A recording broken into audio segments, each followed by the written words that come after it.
What is up? So I bought this 2008 Polaris Ranger 500 for $500. Now initially it was supposed to be, he was asking 1,000. I asked him what his bottom dollar was. He said 8. All right, he's a little negotiable, so I'll make the trip. It was a 6-hour trip one way. Now, this thing is a bit rougher than I was expecting it to be and needs literally every single axle. Now this isn't gonna make for some super clean unit. It was supposed to have been running when it was parked in 2020. It definitely hasn't ran in some time. Yesterday when we turned it over to make sure, I wanted to make sure the motor wasn't locked up. The fuel pump's not priming, so we know for a fact it needs a fuel pump, all 4 axles, some wheel bearings and stuff. And she's right under 500 hours. Oil looks good. He said it got parked in 2020 when Hurricane Laura came through. That's not necessarily a good thing, but this thing doesn't look like it's been underwater either. One other thing that's kind of a bummer is that brakes are completely locked up. So we're definitely gonna need another master. I have the hood, the seat, and what else? Oh, the tailgate and the back of my truck. But basically, I wanted to get this thing over here and I wanna see if she'll fire off. The ECUs on these things are hard to get. I wanna make sure this is a runner first and see if we can get it fired up. Now, I don't think it'll be a big deal. I think it'll run. It sounded like it'll run. Worst case, we're looking at fuel pump, maybe an injector, and a whole lot of cleaning. This thing's actually cleaner than it was when I picked it up, because when I was coming out of Houston, there was a pretty big storm. Had to drive through. The trailer should have had a second one on it, but as soon as I got there, I started looking for the VIN. It had been deleted. So there's a spray painted Ranger midsize in Houston. Don't buy it. I hope there's not a wasp nest in here. Oh shit, that's not good news. Not good news at all. There's water in the filter. Motor sounded healthy. We're gonna do that look around and find out method.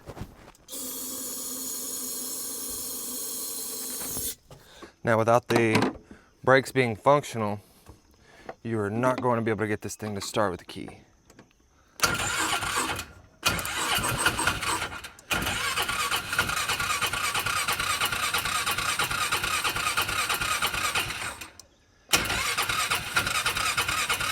I heard it try to start.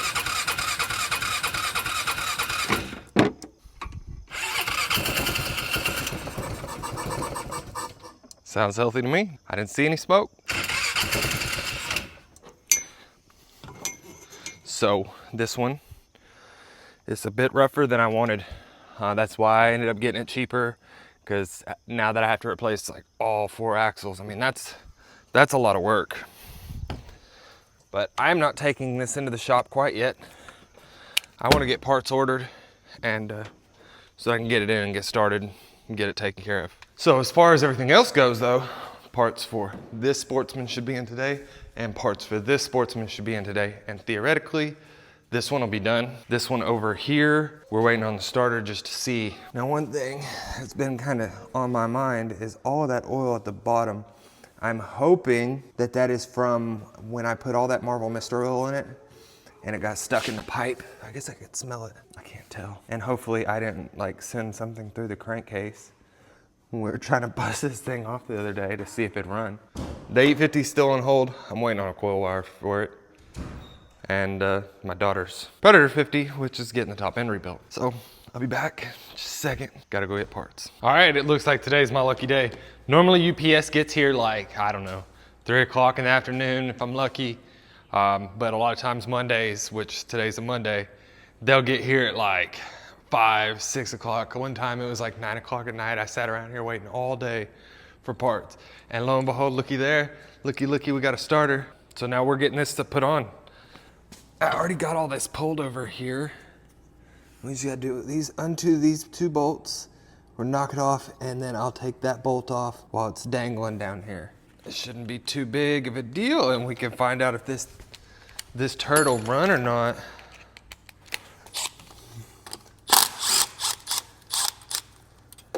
One, 2. All right, we'll go around to the other side and smack it. Came out pretty easy. Ooh, look at all that rust. Completely seized up. That means, hopefully that doesn't mean we need a starter and stuff too. But we're gonna find out here shortly, ain't we? So, old starter off.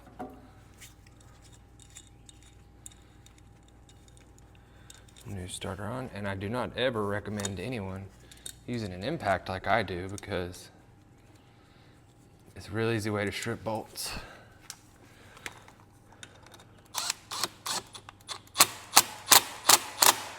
And on these starters, you can rip the wiring out internally because of it, which I've had happen a lot of times taking them off. Not a whole lot you can do about that. All right, line her up.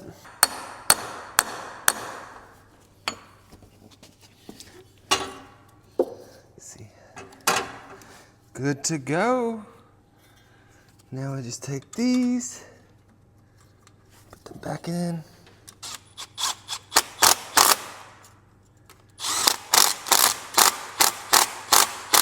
We are all set up, and I have the action sauce just in case the fuel pump doesn't want to do its thing on its own. Fuel in here might be bad, possible bad fuel pump. We don't know that yet.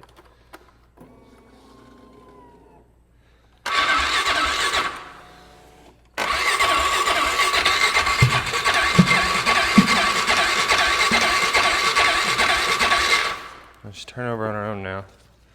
That's a plus.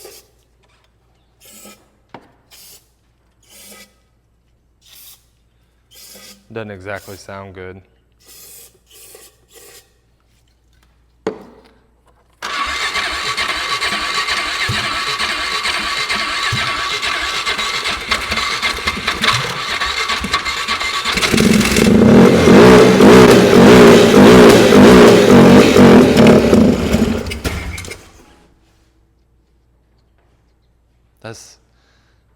That's a start. That is a start. Let's see what this fuel smells like. It don't smell that bad.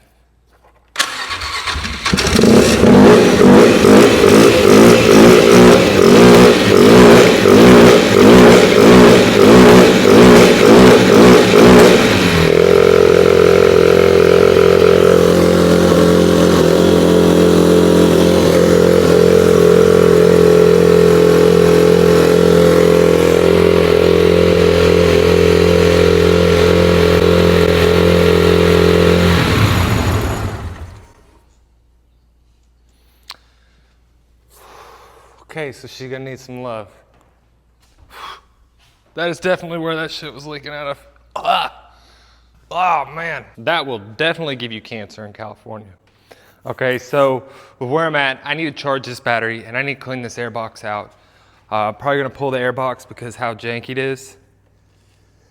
And get this thing running right and see if we can get it to idle and whatnot. It may not run right without the airbox lid on there, without an air filter. I've already got a new one. We're gonna chuck all that on there and see what it'll do. I mean, like I said, I only paid 200 bucks for this thing, so some trial and error, see if we can get it to idle. Probably, it needs some time to get hot enough to burn off most of this stuff. I don't even know if you can see that. The whole shop's full of smoke. It's way worse than it looks in this camera video. So that just goes to show you. That's a lot of smoke. Kick the fans on while I clean out this air box. All right, I got the fan on this time to compensate for all that smoke. We can put our air box lid on, all the air filters nice and clean.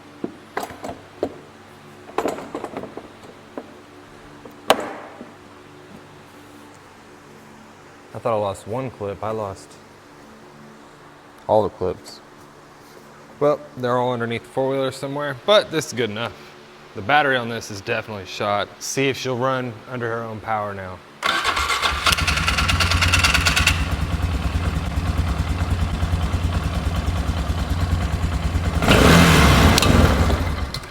Well, my ground came off. Where the battery is on this is not exactly easy access. Ah!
I think we need to get a good battery on here to go any further. I don't really feel like trying to troubleshoot it with it being all rigged like this, because it kind of feels like if I could take this out there and just open it up, let it rip, that it will clear it out and be good to go. Possibly not. Could possibly have other issues, but unfortunately I can't get a battery today. I have to order it. I'm not running. It's like a half-hour drive one way to go to Walmart if they happen to have it in stock. So now we're just waiting on some stuff to come in for the 450, and I'm gonna get that knocked out today or this week. Hopefully this sensor harness comes in. That's the only thing I'm waiting on, is sensor harness, and take that thing out for a rip. All right, so since we're stuck just sitting around waiting on parts, I managed to make a trip to Walmart, and they, lo and behold, as I expected, didn't have the right battery for this thing. But I got it put in there, and it's a little ghetto, but I'll be able to use that battery on another Sportsman. It's not a big deal. Got the clutches put on. I want to see these things operate before I put the clutch cover back on. We're gonna try to take this thing for a spin, see if it'll rip and dip. Maybe I can get it to clear out.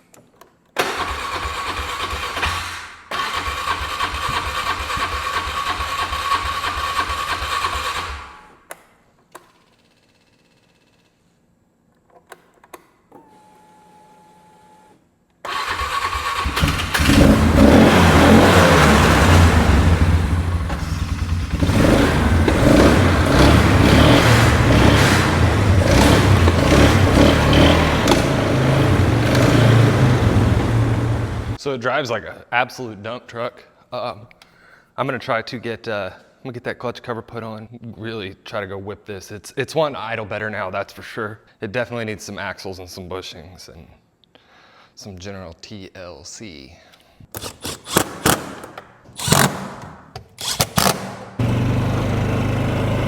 So it's actually running pretty good. We don't have any smoke back there. I'll put some miles on it and see long term. And I'd still have to change the oil. Definitely needs rear axles. Man, this thing's long. It drives like a short bus.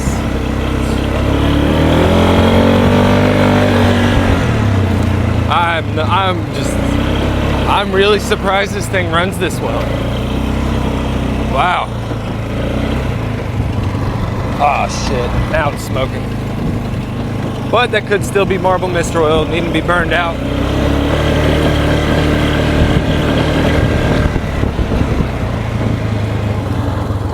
The back brakes actually work on this thing. Oh, it's starting to smoke pretty good now too. Oh, if you can see that. I'm probably holding the camera all wrong. Well, I'm gonna try to ride it out of it. See what happens. All right, so this thing actually cleaned up great. After riding it for about what I think was almost 2 hours, it's no longer smoking. So that's a big plus. It didn't smell like oil burning. It definitely smelled like marble mist oil when that burns. But man, this thing, it looks good. And it's not mint, but 3,500 miles. I still need to get a headlight. I might actually have to replace this whole front fascia. Get a headlight and 2 rear axles for it. But I'm gonna go ahead and post it on Marketplace and see what happens. Maybe it'll go ahead and sell. But if I have the parts ordered, I go through these axles, those same axles in the headlights all the time, so just reuse them. And unfortunately, it's looking like nothing is going to come in this week. All the parts that were supposed to be here, looking like Saturday, maybe Friday. So I think that's the end of this video. And stay tuned next week and we'll see if we can get these other ones fixed up and ready to sell. This one may or may not still be here, and get the Ranger taken care of. I really would like to see this blue one out of my shop unless it's gonna be a permanent fixture, because that's what it looks like in here. Now, it has been here forever. I think it's like 2 days away from I've had that for a month, and that's just way too long. And the 850 I've had since Labor Day weekend. So that's 2 weeks too. This weekend will be 3 weeks. That's too long. Thanks for watching.